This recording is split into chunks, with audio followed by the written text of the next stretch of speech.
Space, the final frontier. Well, okay, not really. All right, take two. Here in the Mitten State, welcome to Code 47, bringing you all things Star Trek, spanning the quadrants, the best thing since the neutral zone.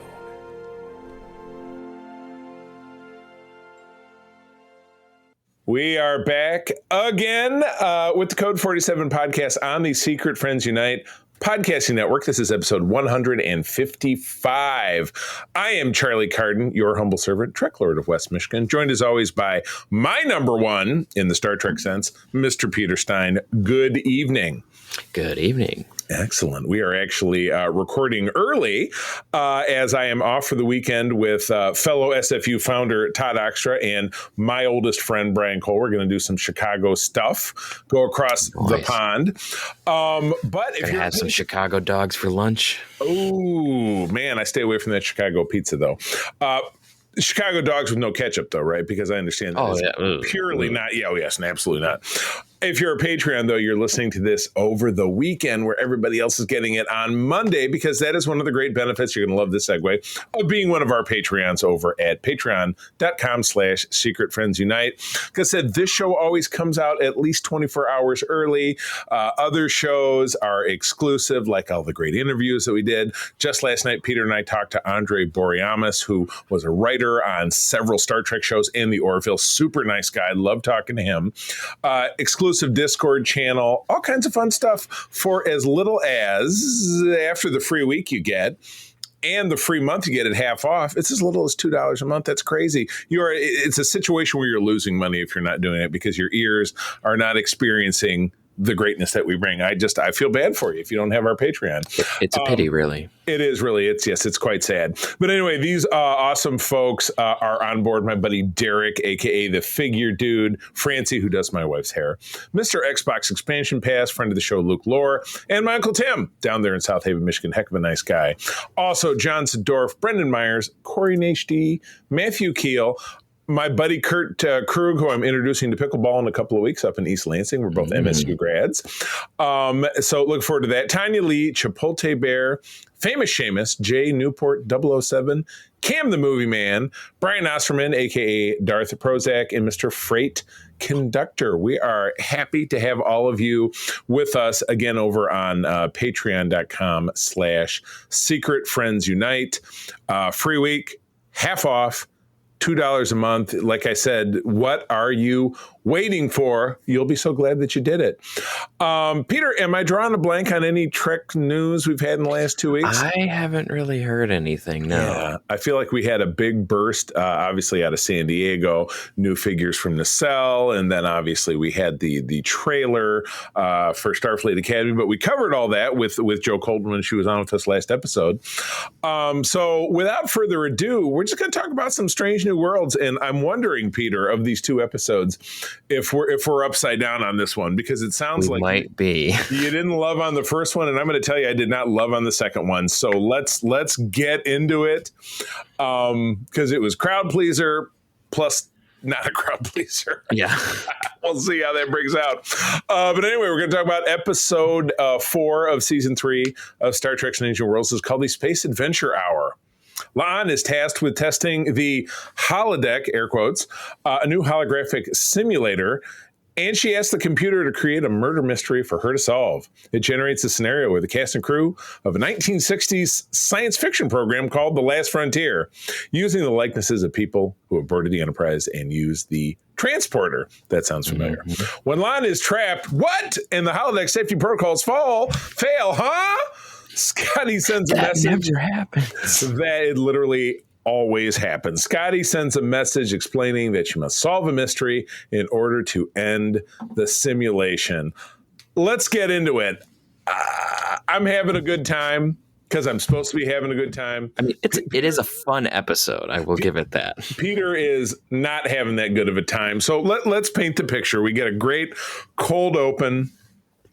It's pulling right from obviously TOS, but it has dumbed it back to like 1940s quality level sets. You have they're doing Yeah. Buck Rogers or Right. Flash Gordon more in terms of like set design. And you have, a cast of 3 people instead of a cast of 7 or 8 people. If I'm not mistaken, so in this scene, they're having this faux emergency where they're facing an alien. The alien it was Rebecca, wasn't it? Wasn't it Rebecca Romaine's name? Yeah, based on the jaw. I mean, I didn't go look at the credits, but based on the jaw, that's who it was. And this episode was also directed by, I'd like to say friend of the show, but that's probably taking it too far, Mr. Jonathan Frakes, personal hero of mine. Look at the beard. But Peter, so it was a fun episode, but I know when you and I were talking earlier this week, you were having some misgivings about the bigger picture, the meta narrative behind it. Yeah. So talk to me about that. So so the issue with this that I took is I couldn't figure out if it was just an homage to TOS or if it was just kind of making fun of it in the sense that it was made in the 60s, and so to some people like to say it's just cardboard sets and it looks cheap, and and then we had the Zap Brannigan style Shatner acting because it was taken up to 11, 12. It was 12 TOS and like ramped it up even more. So there was that. There was even like the alien, which is funny, but TOS would not have someone holding ski poles. Like the makeup was gooky, but it wasn't that level of bad. So like it was interesting how you had like the set design. You had panels that looked like they were pulled from a fan recreation of the bridge of TOS. Mm-hmm. You had all of the original sound effects that were undoctored. So they weren't like modified with the extra little bleeps and bloops from phaser noises and the transitions. Yep. With the screen and all of the sounds. They recreated in the recreation room. They recreated the 60 a version, a shittier version of the 60s opener with the original title text, without like the 3D effect. So that's like it's hard to like, is it an homage? Is it making fun of it? Feels like it's making fun of it. And then you also have like you have stand-ins for like real people, like they're fictional takes, but like Gene Roddenberry's doppelganger is a schmuck, which he did have schmuck tendencies, but it just feels weird to do that. Yeah, and of course we don't want to speak terribly ill of Gene because we love talking to his son Rod. And it's like I'm just saying like the main thing I'm thinking is like Alexander Courage and him writing lyrics, and that was a little underhanded. Star Trek. Yes, that was a little underhanded, but like so they're showing the Roddenberry version to be a schmuck, and then my great aunt gets murdered on screen. Right. I'm not sure what I think of that. Your great aunt. Lucille Ball. So that's who Rebecca Romaine was playing a version of. Right. So it was just, I don't know. And then there's like this whole thing with Uhura's character, who I don't know who she's what she has an analog to. Yeah. I couldn't figure that out. Yeah, I suppose not. And she gives this whole like speech about like how Star Trek is important. Obviously, they're talking about the fictional show, right? But it's like, and people are passionate about it, and they live in it, and they love it, and it helps them. And I'm sitting there going like, yeah, maybe you should listen to that. And it was kind of funny because it was a show that had only been on for a season, and they were teetering on the brink of being canceled, which that's really the way it was. I mean, well, that's how TOS was anyway. TOS was, they tried to cancel it 3 times, and it was third time's a charm because they were always trying to get rid of it. It's merciful that the bit of it that is, look how crappy it is simply the framing sequence, and then as the end credits roll, they're doing the B-roll of it, which again, the bloopers were funny. Like he tries the Riker maneuver and breaks the chair. That was hysterical. And Rebecca is like, God damn it, when like something is going wrong, she falls through the view screen. Exactly. But the middle portion of it, which is obviously the holodeck program, I found enormously satisfying. I did obviously love Celia Uhura's speech, although it was very on the nose. There wasn't really a lot of subtlety that they could do trying to make that point. It was not subtle, and I thought it was a little ham-fisted. Like, it had a good sentiment, but it was just like, right. I do kind of think it's, weird, but not weird. And then we end up seeing Jim Kirk again in the episode in episode 6, which was out this week.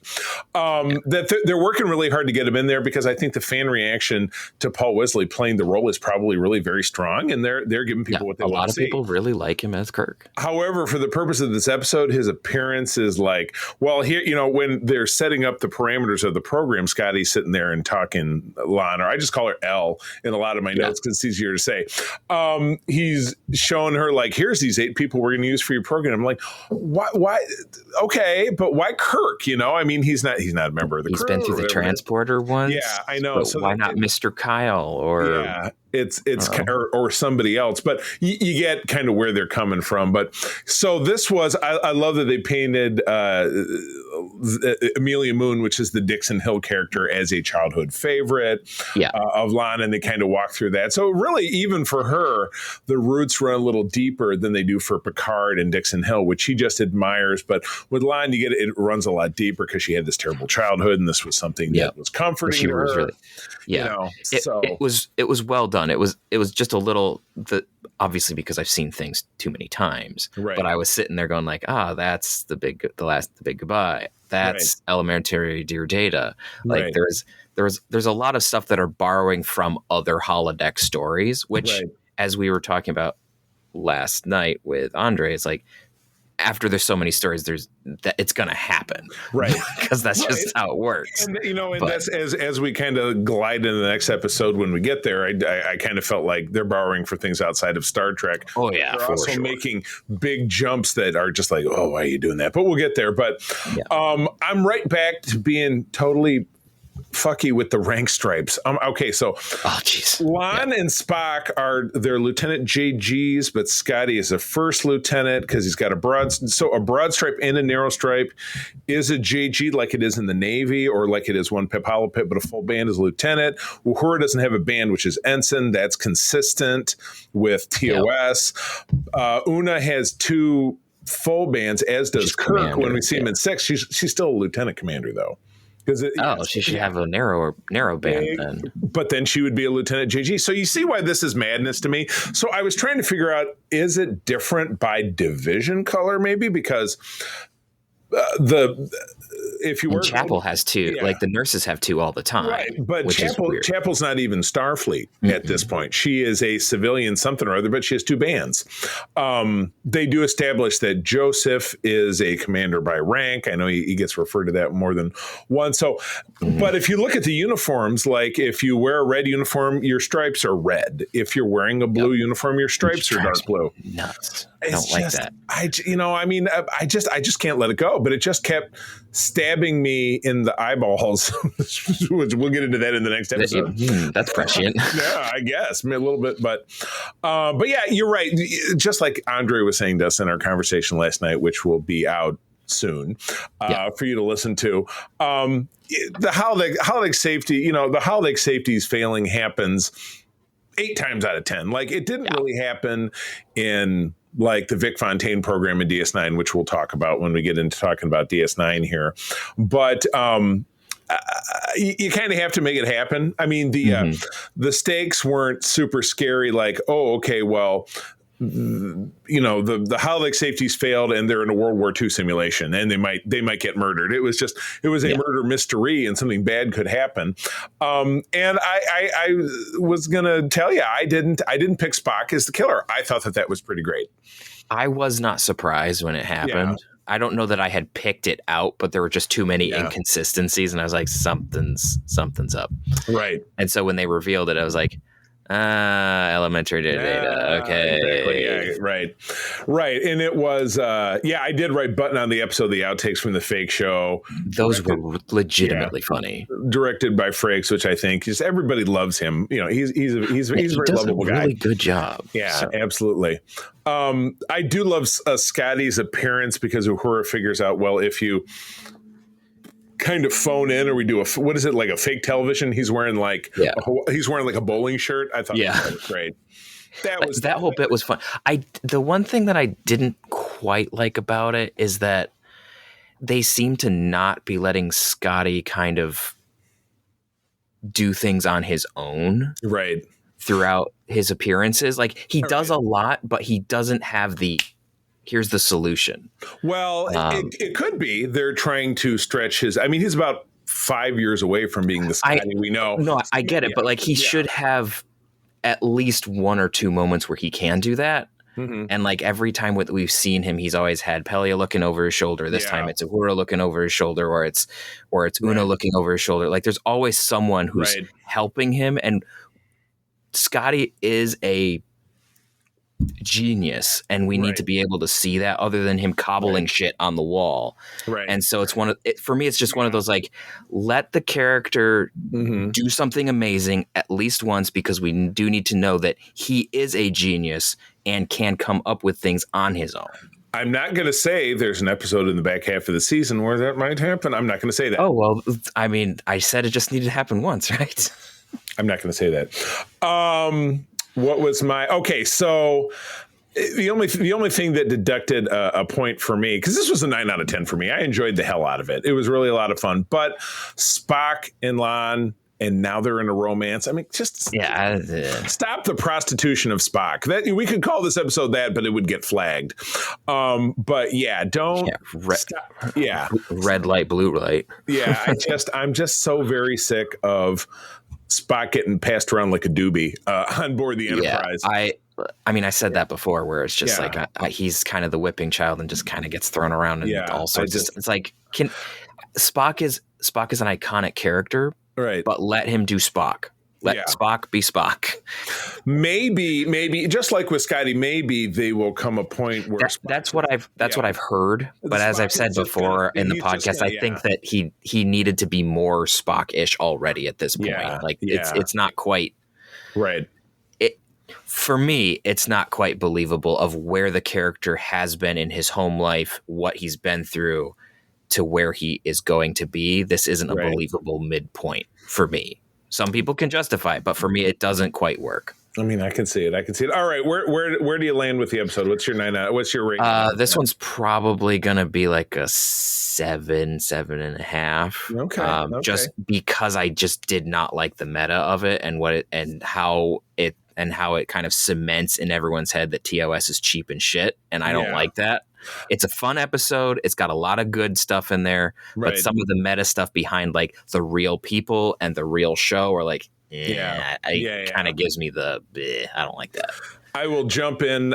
We did get some comments from the socials, which I was excited about. I got specific and I said, because this was the crowd pleasing episode, I figured, all right, we'll ask people about this.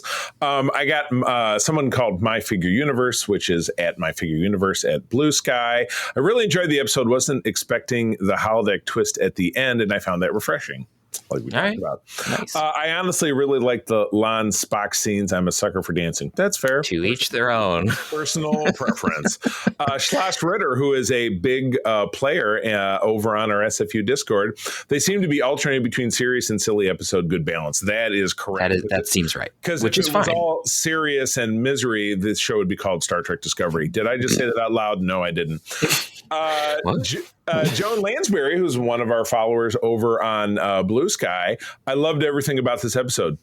Okay. Fair enough. Works for me. Fair enough. Okay. Well, that's going from something that I'm enjoying to something that maybe not so much. Episode 5 is called Through the Lens of Time.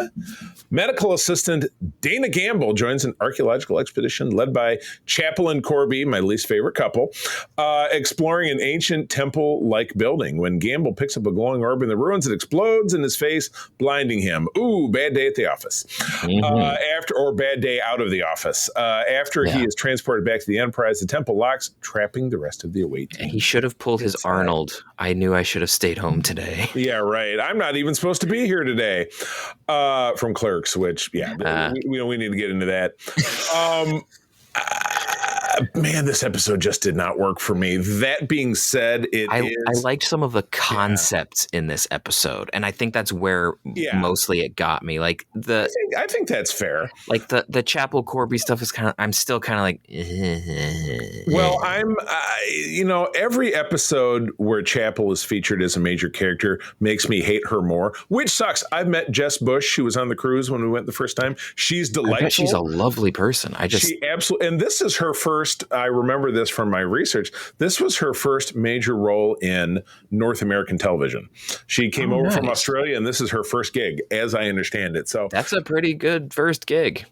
Landing on Star Trek, getting a gig for life, and getting an iconic role from the original series that was portrayed by none other than his wife, Joe Parrott. Yeah, exactly. So, I mean, but this portrayal of Chapel just makes me want to punch a baby, and she just infuriates me. She's every self-centered girlfriend that anyone has ever had, and excuse me for speaking as a cis white male, but I've dated women like this. I've wanted to get serious about women like this, and she just treats Spock like dirt. Do you notice how she's making a mountain out of a molehill just in the turbo lift when they're writing, trying to get him to talk about, well, are you upset that Roger's on board? Are you upset? It's like, bitch, don't talk to me. Okay.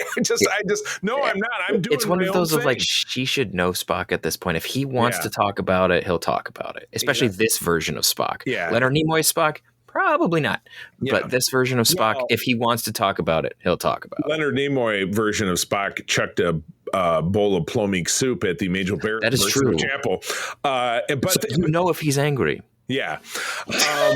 And then one scene I did value was Chapel confronting Lon or L and being like, Lon's being like, you know what? Let's not be women who do this shit. You know, he and I, we're doing the thing. We don't have labels. We don't have expectations, which means they're probably just dancing and then banging. Sorry. That's kind of how that works. Yep. Let's bang. Okay. Let's bang. Okay. I can't make that the name of the episode, but I want to. It's a Mass Effect meme reference, but yeah. Dang, okay. This is when they're in the I was going to say the escalator. That kid is back on the escalator when they're in the turbo lift together. She's like mumbling and grumbling and biting her lip and says, "Back, oh, why are we all so quiet when we need to talk?"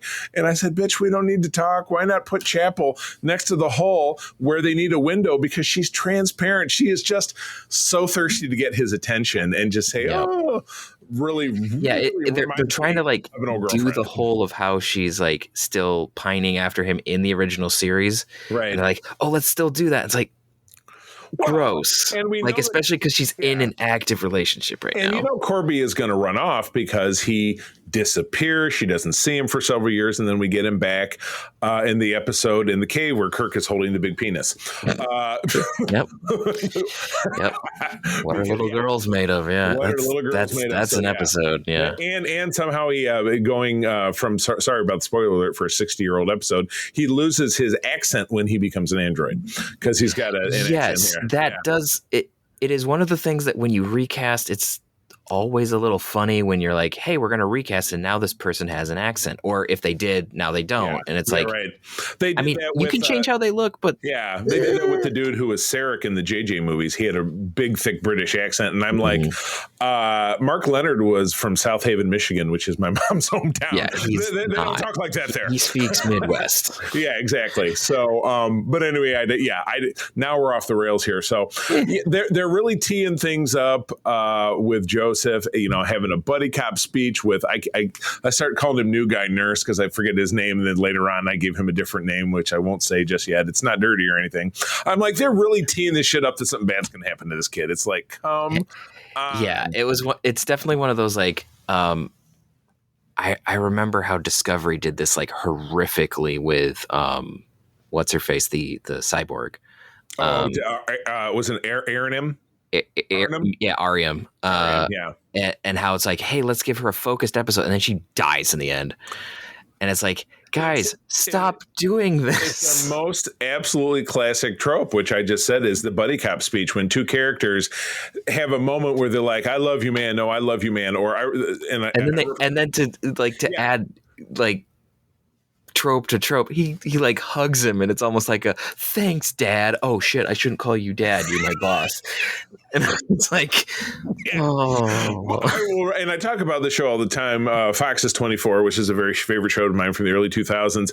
There were two characters that were married.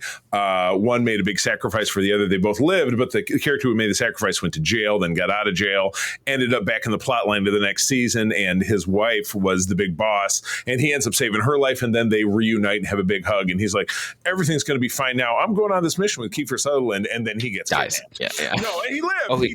He lives. Okay. But it was like everything's going to be just so great now, and then he's going to get shot in the face by the bad guy. Yeah. So no good.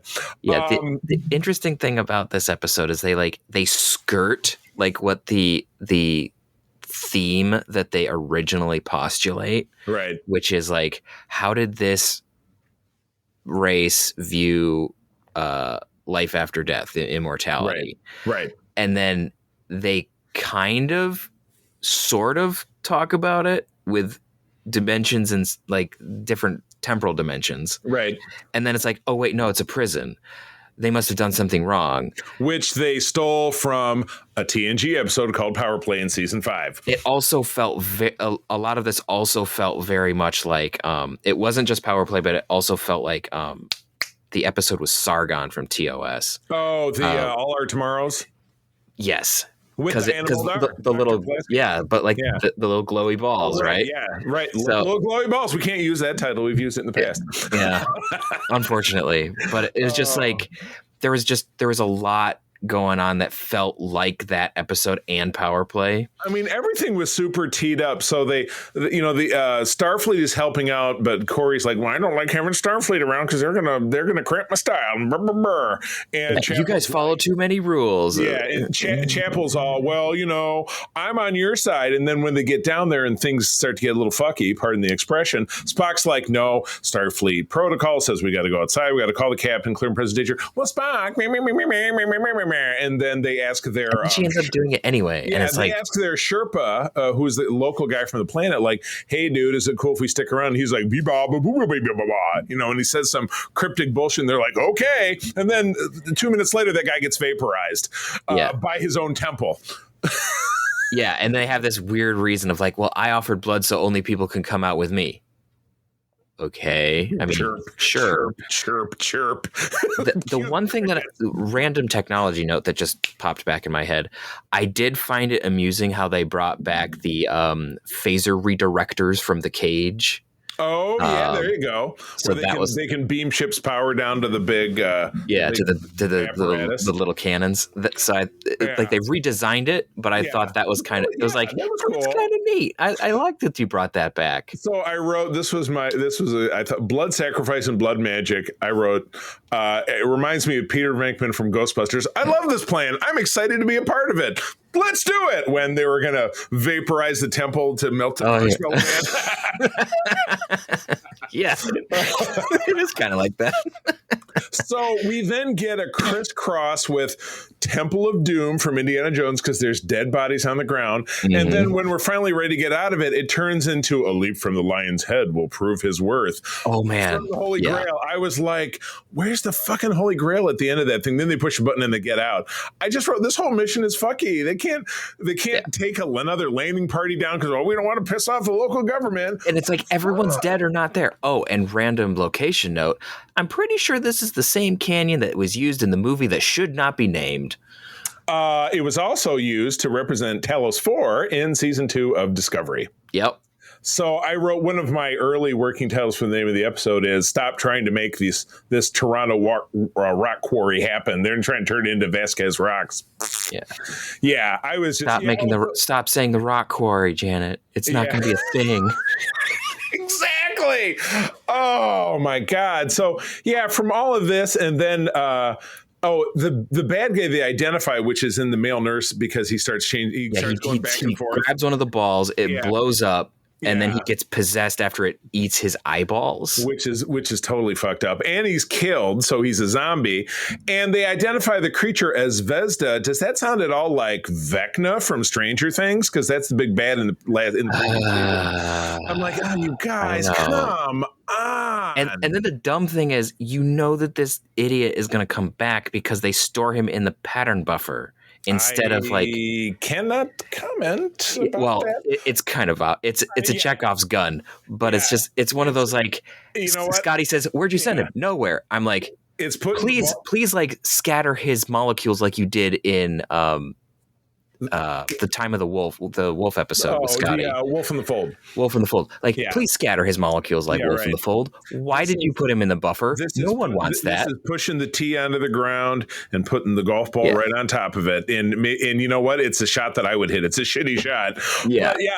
Marie Battelle wanders into the room when Eye Socket Boy, which is my name for him now, is having a thing, and they go full profits versus the power rate. So tie back to DS9. Yeah, which they go full kung fu fighting. Man, they're throwing each other around and all this. I'm like, damn. Which then throws into the whole question of what does she have in her? Because clearly, when they had the Spock thing, there's something with the Gorn about that, and so it's like, it's like, okay, what are you doing with this whole Gorn thing? And now there's this other thing going connecting. What are you doing?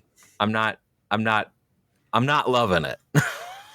So maybe it'll make sense later, but right now I'm just like, I don't like this. To be honest with you, I did watch episode 10 earlier this week, and I was satisfied with the way that it ended. Yes. Okay. Do they wrap this up a bit? Yes, they do wrap this up in completeness with the little bow. And I'm sorry to jump ahead. I can't say anymore. It's not allowed. Nope. That's good. Yes, absolutely. I was starting to write because I haven't seen this episode in like 2 months because I watched the screener when it came out. But I was listening to Pelia's episode as she was wrapping it up, and I'm like, that's a little hacky until she goes, God help us all. Oh, don't forget, Erica's dumbass brother, which is all I refer to him at in the notes because I can't stand him, is here, and he's part of the away team. He so is a dumbass. Let's bring, why don't we bring Grandma on the away team? It's like, let's beam down to a dangerous planet and bring a bunch of random ass, some Starfleet, some obnoxious civilians, that would be Corby, and then the dumbass brother. Who his tech does help the plot. Kinda, but he's also like, it's like, oh, we're in different thing, and there's this special algorithm that the AI is running. It's like, stop using AI when you don't understand. Like, stop. It's not a magic word. You can talk about the computer being able to process stuff. Stop using AI as a magic word. I got 2 words for you, and it's the analogy from the MCU: quantum realm. Yeah, basically. But it's everything goes along with the. But it's just like this thing has a very sophisticated AI that can help it see through different dimensions to pick up things. It's like, that doesn't. No, you have to program this differently. That's not how that works. Stop trying to make fetch happen. Oh my God! It's another one of those. Like, and then. Like, yeah, there was a lot of just stuff that was very, very strange. Yeah. In the end of it, yes. Anyway, I was starting to say about Pelia's speech. She did "God help us all." Do you want one for the camera? So it's like I did find that little gag that they went back to one or twice. That was funny. I mean, Carol Kane has always been magnificent, and she's the Pelia role is she is the ultimate comic relief. She's perhaps the best that Star Trek has ever had, quite frankly. Yeah. I can't think of anybody who does. I mean, Armin was terrific as Quark in a different way. But I think Carol Kane, I keep wanting to call her Carol King, was a wonderful singer-songwriter from the 70s. She's Carol Kane, who was on Taxi in the 70s and a wonderful comedic actress, and she's great in this role. Yeah. Another random thought that I had while I was watching this was there's the audio show that I help with. There was an episode that we did. Well, I wasn't on the team yet, but there was an episode that was done that was they picked up the personification of death, basically, and shit happens. But there's some moments that the Eyeless Wonder has with like Joseph. Yeah. I couldn't remember your nickname for him. So close enough. So where he's basically like trying to manipulate people and show them doom and stuff. And it felt very much like that. Yeah. So it was just like, huh. I can't say that like anyone's listening to the show that I help that's writing for Strange New Worlds, but it was just a weird coincidence that I was like, I've heard something very much like this before, but not on an official Star Trek thing. You never know. No, All you right. don't. So to rate this, this one was down in the dismals for me. This is a 6 out of 10 for me. Yeah. I mean, That's fair. I'm not telling you about that there's going to be a part 2 that's going to wrap up. I can't tell you anything about that. But honestly, it's not even really a series of unfortunate events like, we did everything right and then shit went wrong. No, they just went dumb the whole time. Spock was right. Corby and Chapel were assholes. And if they were in Starfleet, Timmon would have taken them out behind the woodshed and slapped the shit out of them. It was just, it was super dumb. They didn't need to go in there. And it's not like, oh my God, we couldn't have never seen this coming. I saw it coming a mile away. You don't go into, it's like, remember in Endgame when Rhodey was saying to Nebula, he says, this is the point where spikes with skulls on the end of them come into the wall when you go into something called the Temple of, I can't even remember what it was. Oh, they're gosh. Going to get the Power Stone. Yeah. And it was the Temple of the something death or whatever. So I'm just like, okay.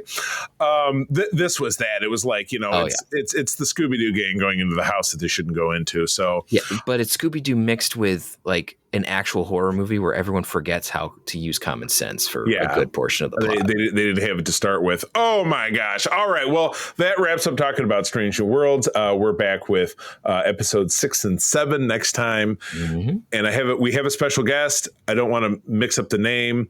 And sometimes our guests change because we had a guest planned for this episode, but because we had to record early, it wasn't possible. So we have a schedule. We'll see if it works out, but we do have some great guests still lined up before we're done talking about Strange New World. So, all right, let's hop, skip, and a jump into part 3 of season 7 of Star Trek Deep Space Nine. Now, we are getting into the thick of it because by the end of this block, we are into the 10-episode arc finale of the series, which is absolutely incredible. But to get there, we got to actually have some fun first. Yeah. But only once before we get there, because a lot of the other shit is pretty serious. So I'll get us started. Episode 14 is Chimera. Did I say that right? Chimera. Chimera. Yeah. Thank you very much.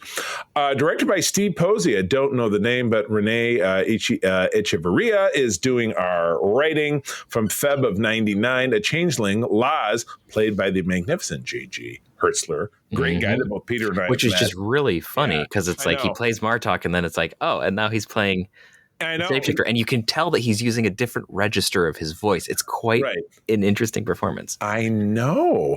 A changeling, Laz, asks Odo to leave the station and join his search for other shapeshifters. So it's a great launch into continuing to illustrate Odo's core conflict, which is I'm a changeling. I don't want to call myself a founder, but I'm one of the changelings, and I want to be with my people. And this guy he's my brother, not only in the sense that we're all brothers because the drop becomes the ocean becomes the drop, yada yada yada. Yeah. But we're part of the same fraternity of changelings that got shot in a rocket like Superman off into the cosmos to discover other life. So it's like I want to be with this guy, and I want to learn about what was your experience living with solids like, because this guy's been out there probably longer than it sounds like he's been out there longer because he had a marriage, he's been around. He's been around, and it's really cool the way he comes by. So the episode started that it's Chief O'Brien and Odo coming back from somewhere, and they're having some small talk, and then this big flappity space alien guy flies over the top of the runabout and blobs in there, and then that's how we meet Laz. And so they bring Laz back to the station. Laz, he's kind of a dick. He ends up being kind of a racist douche nozzle. Yeah, he is having dinner with the regular crew, and he's really shitty to all of them. And then time's gonna come that he's gonna mix it up with some Klingons, which he accidentally kind of sort of kills one in self-defense, and then they want to prosecute him for it. So he's like, Odo is going to help him escape. But he's like, Odo, you got to come with me. Living with the solids is total bullshit. It's not for you. Come be with me. This is what you're supposed to do. You're supposed to be with your people, and I'm your people. So let's do it. Odo says, And it's Kira who lets him out. Yeah. Oh, yeah. Which is great because Kira's just like, I want Odo to be happy. And you see that you kind of see it click in Laz's head of like, maybe not all solids are terrible. Yeah, Maybe my wife just sucked, which can maybe happen. everyone else I was around was trash, but maybe there's some good solids out there. Right. And because you never find out where he was. I mean, maybe he was on Romulus or something. And it's like, well, okay, well, you're gonna get what you pay for. yeah, I mean, Yeah. living with the Romulans, Yeah. I mean, or somewhere, because again, they were obviously not through the wormhole because the war is going on. They were still in the Alpha Quadrant. Or maybe he was living with the Zenkethi. Like, that would be terrible. Yeah, exactly. Or some other really crappy, war. Gorn. Like, I was living. Yeah. Oh, don't bring the Gorn back into it. Yeah. Oh God. What if he was hooked up with a Gorn chick? Ugh. Blah. Do not imagine that. Now I want to be eye socket boy. Ah! But did he have a Gorn wedding where Boimler drops in and everyone goes, Oh, or maybe it was Andorians and they have groups of four, so he had a co-husband, co-wife, whatever it is. Anyway, solid episode. I mean, enjoyed seeing the continuing pull and tug of Odo's inner core and seeing how his relationship with Kira has developed, that she's making sacrifices for him, but ultimately he wants to be with her, so he stays, but it's tough for him. So it was a really, really very well done episode. Yeah. I quite enjoyed it. It's a really good kind of deep character study into Odo. Yeah. For me, it still doesn't quite justify him leaving Kira at the very end, but Right. Spoilers, come on. Spoilers for an older, like a 20-year-old ending. Yeah, and an episode, that we'll be talking about in 25-year-old ending that we'll be talking about in a few weeks. Yeah. Yeah. So it does give some justification. I just don't think it quite gives enough. So. Fair enough. All right. The next one is yours. This was a birthday episode. My birthday was the day before the Monday that this came out. Yeah, it was 23. This is all right. Episode 15. Bada bing, bada bang. Directed by Mark Vihar, written by Ira Stephen Barrett and Hans Beimler, aired on February 24th of 99. The crew attempt to help Vic Fontaine when Vic's hotel is bought by mobsters Frankie Eyes and Carl Zemo. My name is Zemo. I never really, until I watched this again, I'm like, I wonder if they kind of boosted that. It's not spelled the same. There's an extra Z, but Zemo from Marvel. Oh yeah. So yeah, not quite the same kind of character. Yeah. Well, you only really see at the end of it, but wow, yeah. This is a fun episode. Right. Like, you just, like, what's really funny is it starts and like O'Brien and Julian are trying to convince Vic to go fight on the Alamo with them. It's like me trying to get people to play pickleball, right? Yeah. No, I don't think so. And Vic is just like, nah, that's not really my thing. I'm more of a singer. And he gets up there and then the computer glitches and all of a sudden there's like cabaret girls and all sorts of other stuff. Exactly. And he's just like, eh. Yeah, right. And then two mob dudes show up and like, hey, Vic, what you doing in? Yeah, right. It's just, and then it just gets more shenanigans from there.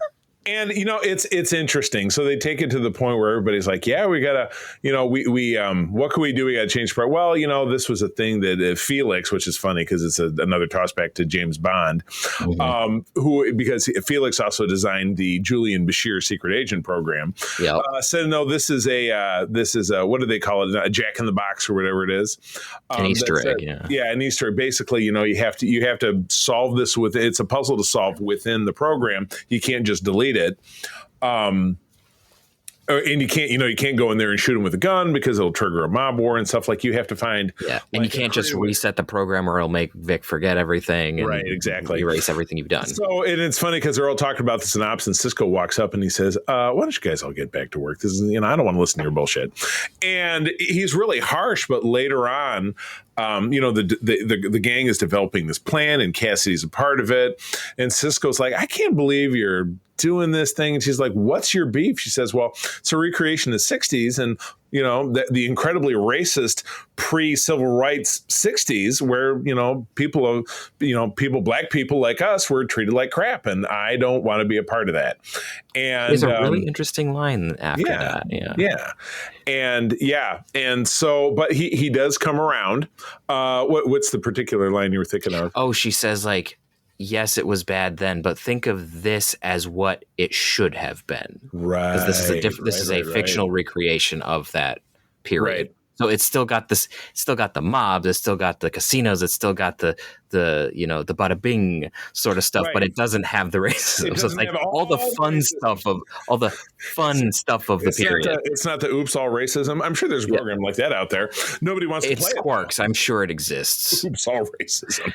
He's got Nausicaans and douche nozzles who show up. So I don't know if I could end up making that the name of the episode, but I think probably not. But it's all racism. So in the end, Cisco comes around, and then they execute this extraordinary, elaborate plan. This very Ocean's 11 sort of just absolute shenanigans. Everybody's playing a part, and I love it how Nog is the safe cracker. Everybody except for Quark and Rom, like they stay out of it, and Lita's not. And Garrick's not there either. And Garrick's not there. Yeah, none of them want to get involved in this mamby-pamby bullshit. And you know what? I get it. That's fair. Yeah. From the because it wouldn't really be the same as for the characters, but I love it how Nog's a safecracker using his Ferengi ears, and in the end of it, they're successful. They make it appear that Frankie has robbed the casino because Carl Zemo shows up, and then Frankie goes outside and takes a little drive in the desert. I'm sure, and we don't hear from him again. Yeah, he goes. Yeah. Bye, buddy. And an absolute wonderful capper. I've always loved the button on this episode, which is Avery Brooks on stage with, I forget the name of the guy who plays Vic Fontaine. Why can't I remember? He was Moondoggy in the old Gidget stuff. James Darren. Thank you very much. The two of them singing, not only because Avery Brooks is an incredible vocalist, but the song "The Best Is Yet to Come." Well, we're about to get into the last 10 episodes of this series, the best Star Trek series, and probably the 10 best episodes, end to end, when you put them together in an absolutely incredible story. And again, low stakes but fun. They still accomplish things. You see a little bit of kind of interesting character interplay with Cisco because Cisco doesn't get involved with silly bullshit, but with this he does, and it really plays off. So and there's a glorious slow-mo shot of them all getting ready to go into the holosuite all dressed up. That's just a great shot. I'm sure it was mostly used for the teasers for next week on Deep Space Nine, but it's just great. It was a total cool guys walk away from explosions kind of moment, like walking and the guys are checking their cuffs, moving their hats around, ladies are straightening up or whatever it is. Oh yeah, it's good stuff. And they're all just like dead staring at for him. And then Quark watched him walk by. He's like, "Oh, what the fuck is going on?" Oh my god. Morn just kind of. Yeah, Morn does Mornly. Let's try to say that 5 times fast. Oh, good stuff. All right. Oh, this next one's yours. What a gem. What a gem. I think it's technically yours, but I can pronounce the Latin if you want. Okay, please do. Okay. Episode 16, Inter Arma Enim Silent Leges. In time of war, the law falls silent. I didn't know that. David Livingston handling the directing from a script by my guy, Ronald D. Moore. From March of 1999, while attending a diplomatic conference on Romulus, Bashir becomes an unwilling pawn of Section 31. Once again. The only non-Voyager appearance of an Intrepid-class vessel. The Bellerophon, which is the ship that takes them to and from Romulus. I've always had a note. They spend a lot of time in what is Voyager's mess hall. Now, remember, this is season 5 of Voyager was filming when this was being produced. They obviously took a day or maybe a day and a half to do all their scenes and pickups and reshoots, I'm sure, on those sets. You will remember in episode 2 of Voyager, Neelix's kitchen was a space he took it upon himself to convert out of the captain's private mess, which should have been right there. There was a kitchen in this room, which was obviously meant to be that same space. That's always driven me nuts. That's just a Starship guy thing. But it was super cool. I've always loved the Intrepid design. It's right behind. Oh, it's right behind me here. Maybe I'll tilt a little bit. Ta-da! Yes, I've always very much enjoyed the Intrepid design, so it was cool to see that. But we get Senator Kretek back again, replaced by heartthrob, 70s and 80s heartthrob Adrian Barbeau. who was in The Fog, which was a horror movie Ted and I talked about on the podcast last October. She was in Swamp Thing, which was a great adaptation of the DC comic in the early 1980s. And we get returning characters, though, recast of, I think, is Neural, who is a character we saw he's the Praetor now, but we saw him in Unification. That was the character who was orchestrating getting Spock implicated in this big invasion. They could invade Vulcan, yeah. But this is very interesting. So obviously a masterful turn by Bill Sadler as Luther Sloan, or just Sloan. The name Luther, which we get later, may not actually be his name. Yeah. So that's one of the things that's really great about Deep Space Nine's version of Section 31 is it's never really clear who Sloan is, who he really works for, and what doing. Section 31 actually is, and what the hell they want. You really don't know. And I think that's brilliant. Yeah. I mean, underscore. So Bashir is tapped to find out if it's not Neural, but the other guy in the Tal Shiar head, if there's an assassination attempt against him. And it's the same actor who plays Silic in Enterprise. Yep. I noticed that. I was like, I recognize that chin. Yeah, exactly. Can't get away from it. So it turns out to be this kind of wild plot he gets wrapped up in. And then he decides he can only trust the Romulan ambassador, and that ends up being kind of the right choice. Right. But in the end of it, she's the one who gets exposed because she helps him. And was Section 31 plan to get rid of her because they thought she was too dangerous? Because don't forget, in the first episode of the season, she was portrayed by a different actress. They were putting a missile base on a Bajoran moon secretly, and thinking that they could get away with it. They could strong arm their way into it, and eventually they back down. So it's not like she's some, great, she's not innocent she's not a humanitarian by any stretch. Yeah, exactly. So was getting rid of her the more important thing to do. So I was, the way that I saw it when I was watching it is it felt like it was Section 31 or Starfleet trying to find a way to get Bashir to show that he was relying on a Romulan, even though it was technically the wrong one for the Romulan government. But it's like a Starfleet officer trusted a Romulan over his own superior officer about an assassination attempt against one of our people. Yeah. That helped to build a layer of trust between the Federation and the Romulans, and particularly the Tal Shiar, that would not have happened otherwise. So I think that this was it felt to me like that was the plan. Wow. So I didn't really ever think it through to that conclusion, but that's what makes it so brilliant. It's so layered, and like so much Star Trek, you can take so much from it based on how you see it and watching it again and interpreting it differently. So, when Todd and I are very much different, we'll never watch anything twice. And I don't really like people who really get into a franchise. You can completely re-understand or understand differently something on the second or third watch. Absolutely correct. So, but to each their own. I totally get it. But all right. Let's get into hilariously.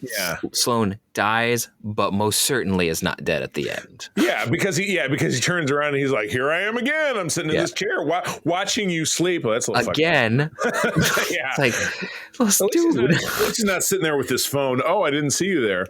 Yeah, that would. But yes, that could be a title for an episode. Oh, I didn't see you there. Yeah, right.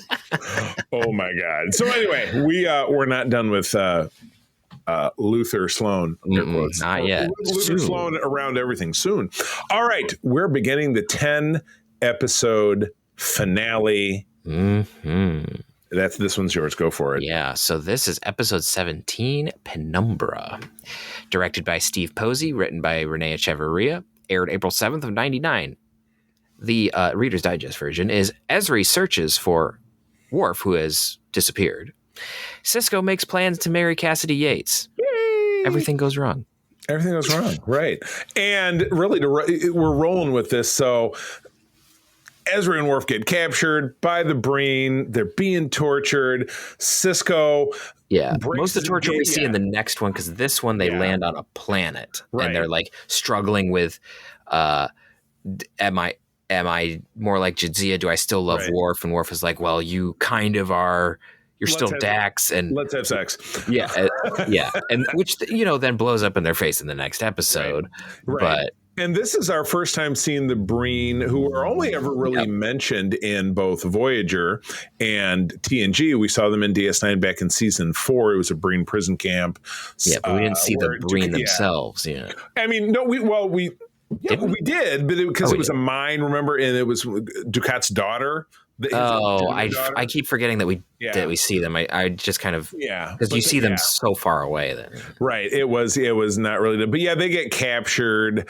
So getting into the next episode, I think we'll just kind of roll through here because the note for Cisco, though, Cisco has a vision of his prophet mom. Yeah, prophet mom, and she appears and she's like, "You can't," because Cisco proposes at the beginning of this episode to Cassidy, right. As he's building a little model house. It's like, I was hoping it would be our house. And then he pulls out a sprocket. It's not a ring. It's like a fitting, and like uses it as a proposal thing. And so then, we're going to have a marriage. And then it's like, this is a huge thing. And everyone wants to be involved. But then he has a vision from his prophet mom saying like, this is going to be miserable for you. You have to walk this path alone. So then he's like, I have to break it off. Damn it. She's not there yet. So he hasn't said anything. We don't get that until the next episode. But like, that's kind of what's going on in this episode, is some loggerheads about romance. Right. Exactly. You're living in the shadow of what you want, which is why the episode is called Penumbra. Exactly. Till Death Do Us Part is episode 18. Winrich Colby, veteran director, coming back. Thompson and Weddle doing the writings. Two of the top guys. April of 99. Captured by the Brain, Ezra and Wolf undergo mental torture. Cisco agonizes over his broken engagement, and Kai Wynn is like, there's some prophets. But she has her first vision and learns a messenger will be sent to her. And interspersed with the return of Gul Dukat on Cardassia and having some scenes with Damar, who is basically the redheaded stepchild of the Dominion and just drinking himself to sleep every night. Damara hooks Dukat up with a great plastic surgeon who kind of turns him into a Bajoran. And this simple Bajoran farmer comes and is the messenger that Kai Wynn is looking for. And it's like, we are headed down. We're headed down kind of the shit highway. But the good news is Cisco says, you know what? Prophet Mom can suck it. I'm getting married, and still, even Kira is so devout. She's like, I wish I could be happy for him, but the prophets told him not to do it. And she has very mixed feelings about it. Yeah, right. I mean, as much as she loves and cares for Cisco as a friend and a mentor of sorts, he's supposed to be he's the emissary. The emissary, not a man, and he's being a man and making the choices that a man makes in his life. And it's not. She has every right to do, but right. People got to live their lives. So that's a tough one. And Nana, who was on our program not that long ago, plays that expertly. I mean, she really does. Because even when he gets the advice, and why didn't he just not tell anybody that? Well, the prophets told me not to get married. Why don't you just kind of tuck that under the rug? It is one of those weird things that he makes that such a big thing. Right. Why tell anybody about it at all? Like he said it to Jake. I get that. But it didn't appear on the Jumbotron on the promenade for everybody to read. Well have. But. Yeah, I know, but he's running around why would you tell Kai Wynn any of your personal business? Why would you tell Kai Wynn? Why would you tell Quark? Yeah, exactly. Like you're struggling with this. Why would you get Quark involved? There is a really good moment there with Quark where he comes with the ring and he's like, I think it was one of those things that got Cisco to think, and that's why they did it. It was just like he hands him the ring, and it's like, it took me a really long time to get that. Be ashamed to waste it. Right. Which is, you know what? True love. I will tell you this as someone who was married before, very unhappy, got married again, blissfully happy for 11 years with April. Took me a long while to get there. You don't waste it when you find it because it's not around every corner. Yeah. So like it was kind of cool to have Quark of all people give him that nudge, that little bit of wisdom. Absolutely. So, good stuff. All right. Well, yeah. And then we also have, just as a side note, we have Ezra and Worf doing crazy dream interpretations, and it's just silly. They're still it's funny, but it's silly. Yeah. They're still in there getting zapped, but they're imprisoned on Cardassia now. Yeah. And we still don't know why the Breen have shown up. We don't really know, but we're going to find out. To find out. Oh my goodness. All right. So Episode 19, Strange Bedfellows. You wondered why. Directed by Rene Aubergine. I can't say his last name. Auberginois. Written by Ronald E. Moore. Aired April 21st of 99. An alliance is born between the Dominion and the Breen, which will prove devastating for the Federation.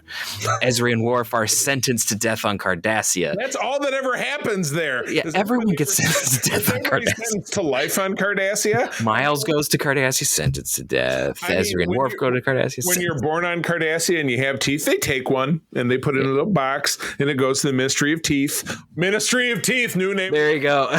Oh, yeah. Ministry of Teeth. Yeah, it's not the Ministry of Truth, it's the Ministry of Teeth. And then after Kai Wynn figures out that her visions are from the Pa Wraiths, she's initially horrified. But then she kind of goes along with it.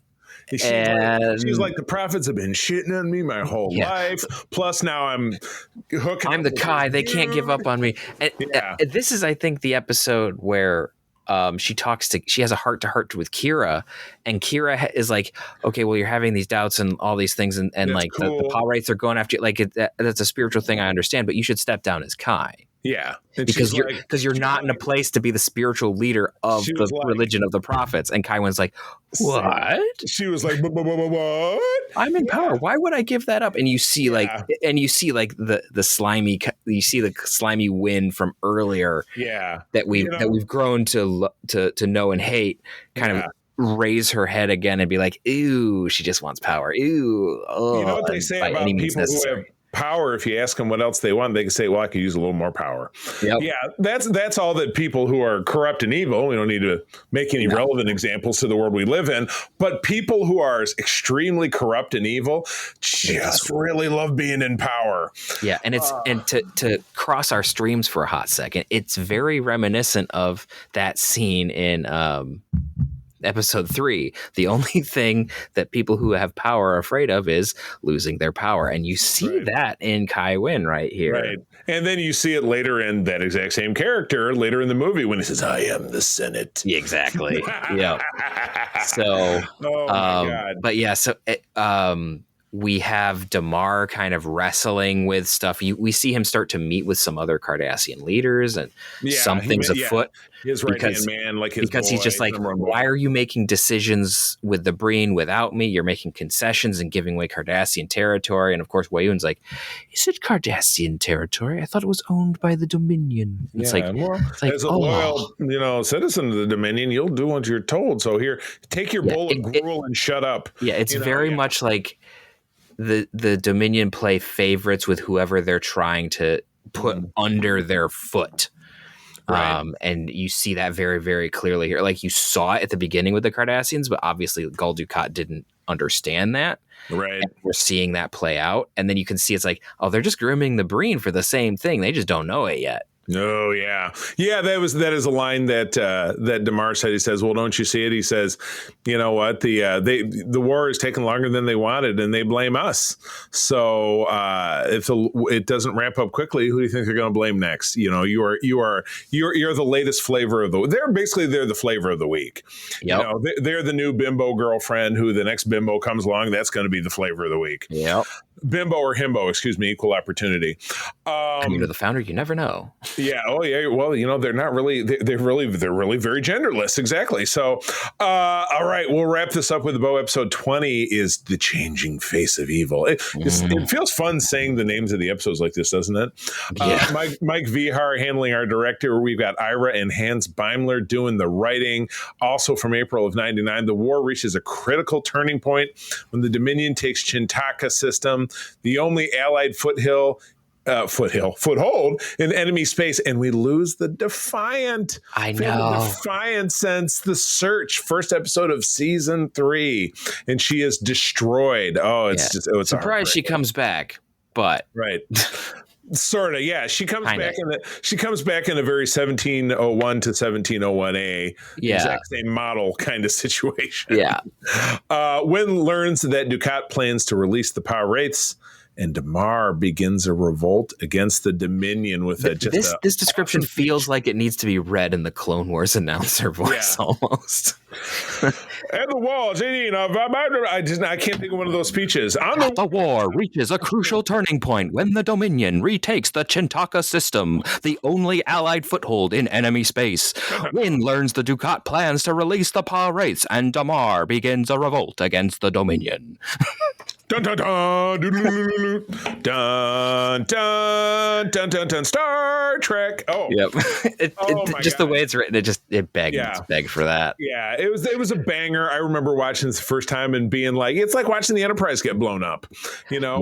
Yeah. It was. I was in my sophomore year of college when I saw this episode for the first time, I think, and I just remember sitting in my dorm room chair watching this going like, what the shit did I just see? Yeah, right. Oh my God. So much happened. And then they ended. So our last scene, like last 4 or 5 minutes of the episode, is Bill Ross and Cisco talking about I don't know how I'll do it, but I'll get you another ship. And Cisco's like, she was the finest vessel I ever commanded. There'll never be another like her. Blah blah blah. And Kira says, she's like she's on the phone. Guys, you got to get out here. There's something on the internet that you got to see, live stream. And it's Damar saying, well, for 2 years we've been part of the Dominion, and they promised to make us the masters of the Alpha Quadrant, and they basically now treat us like the whipping boy. 7 million Cardassians have died. We have no new territories. We've lost territories, and we're fucking sick of it. And so as of now, we decided to blow up this cloning facility in the blah blah blah system. And I just love that our beloved Jeff comes to the camera and says, they blew up the cloning facility. They can't make any more Vorta. He says that's why he did it, just to get rid of me. Which awesome. was great. And so and then they wrap it up right there. So instead of going like, what are we going to do?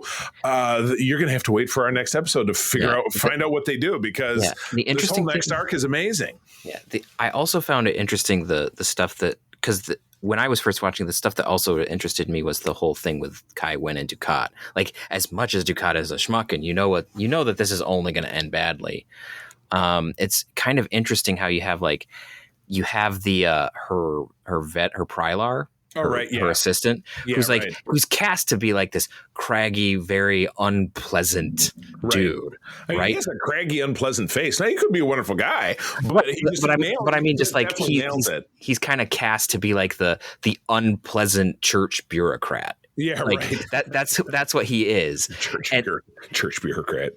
They exist, and it's. So he's very unpleasant. And so, like, the interesting thing is in the story, especially when you look at earlier episodes, they're trying to make him kind of like, you don't like him.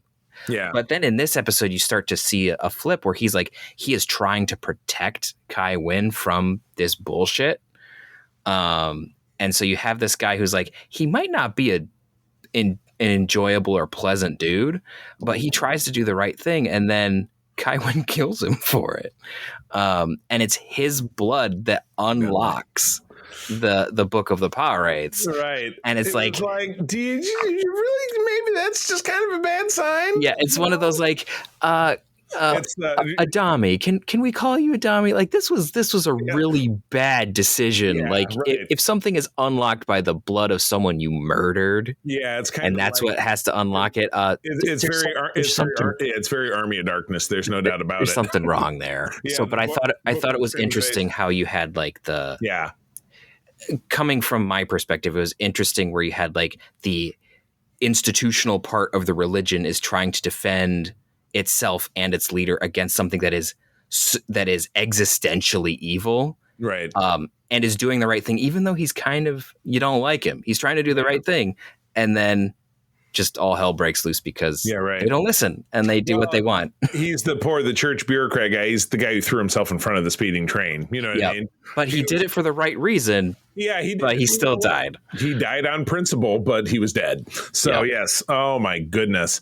So what a What a crazy run of episodes. And again, 4 of them are part of this 10 episode wrap up. So we get, and the 3 that preceded it aren't, we're like, well, they're rolling slow. We have 2 that are pretty pivotal, and then we have 1 that's fun. Yep. So the question then becomes, out of this 7, how do we choose? And we always find a way to do it. We always find a way to do it because that's our job. That's what we do. So if you're going to roll the dice and pick a favorite, what's it going to be? I think my favorite one might have to be The Changing Face of Evil, just because there's a lot of interesting stuff going on there. Yeah. Like it's kind of the turning point of this whole arc, where like everything just suddenly accelerates after this. Right. Oh God, yes. So it's I think there's a lot going on. Like Damar lets Worf and Ezria. I think he lets them out in the previous episode, but like he did, yeah. But like Damar actually gets some really interesting character development. Right. You have the whole stuff with Wynn wrestling with the power wraiths. Right. You get the gut wrencher of losing your favorite ship. Like, yeah. And it's not a cheap loss either. It's not like, oh well, we destroyed the Enterprise because we need a better looking ship, right? It's no, this is supposed to hurt. This is supposed to be a big deal. Right. So there's a lot of like emotional punches in this episode, and I think it really nails it. Yeah. So. I agree. I don't want to duplicate it. So I'm going to kind of step out of the arc and say the Intim Arma. I was struggling with maybe that one too. So I liked it. I liked it so much because I love Bashir as a character. I love William Sadler as an actor, and like you said, you just don't. It's like I'm watching this again. It's been over 25 years, and you pulled something from it that I hadn't necessarily thought about. So it's one of those episodes that it's so layered, and Ron Moore. I'm looking forward to a time that we meet and then we have a time to chat, because I would love to say we talked about this episode and it's just so incredible because of all of the depth and the different kind of stuff that's going on with this. It's amazing. Plus an appearance of the Intrepid class, which I thought was a beautiful slide in that we got to enjoy. Okay, so the tougher part is what was the least favorite of the block? Yeah, I think it's kind of easy. I was gonna say it kind of feels easy for me, even though it kind of feels like a douche move. Yeah, yeah. but as I keep saying, especially with this season, it's like it's only because I find it the weakest out of the bunch in a relative manner. It doesn't mean it's a bad episode. It's just if I have to pitch them against each other. I still maintain that they did not have a weak segment in this season. This was, to me, the most perfect single solitary season of Star Trek, and I would knife fight anyone to try to convince me differently. It is. Enterprise season 4 has it has a good stretch that's really, really good. Right, but this is the brand new, fresh asphalt road, not a bump in it. Yeah, so there's not a bad one here. Right. For me, it's gonna be Chimera. Same. Just because it's just not. It's just relative to everything else. It's just not quite as strong for me, because like the other contender would potentially be Penumbra, just because not a ton of things happen there, but there's a lot of interesting character development for Ezri and Worf, and then there's the struggle with Cisco and the Prophets. So where you're teeing that up, which that's like a pivotal thing that continues for the rest of the arc. Right. So like that's the other contender, but like there's a lot going on here. Whereas Chimera, it's just, other than setting up some stuff for Odo at the very, very end. Yeah. There's not as much going on. Like it's still good. There's still interesting stuff, but it's just not quite at the same level. It's a tough one, but yeah, next episode is going to be an emotional one, because we're wrapping up what, to me, I feel like can never be achieved again, which is an ending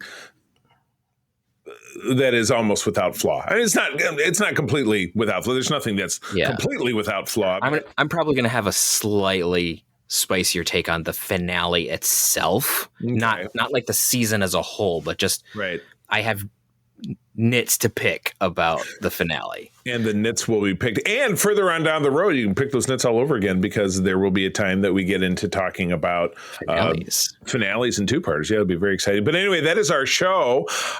Friends, thank you as always for tuning in. People, Peter, where do people find you out there? All right. You can find me around the interwebs at Petrus Aquinas. And I think I actually just joined Threads recently. I don't know how it works, but, there I am. It's just a place to post, which is fine. Yeah, I think they finally developed a messenger in there, but it's like, well, it's a necessary evil. What are you going to do? But anyway. So you can find me on there. I'm not terribly active, but I put things there so people need to find me. You can primarily find me on Discord. So for the SFU Discords, and you can also find me on ELH's Twitch channel, where I'm playing a Temerian chief engineer on a coaxial drive starship, where we just considered breaking the Geneva Conventions and beaming tribbles into someone's engine room. It all depends on if they deserve it. And then you can also find me behind the scenes over at Starship Excelsior, and we have a new episode releasing soon. I have to tune into this, and maybe we need to talk about it on the Discord. So wink, wink, wink. Now that you're part of the the trilogy of the Mafia, Peter is now a partner in the network since he's kind of stepping up to fill in Mark's shoes. But as I always forget to say this, but again, our website, secretfriendsunite.com, all of our free content is there, but also secretfriendsunite@gmail.com. The mailbag. If you're listening to the sound of our voice, you want to respond to what we're saying, you want to give your own takes on what we talk about here, we want to hear that from you. I always solicit comments on our socials before we record, because we'd like to read those. But send us an email if really flesh out your thoughts. But you can find me on my big three socials, which would be Instagram, Threads, and Blue Sky. I am at the C3, TheCeeThree.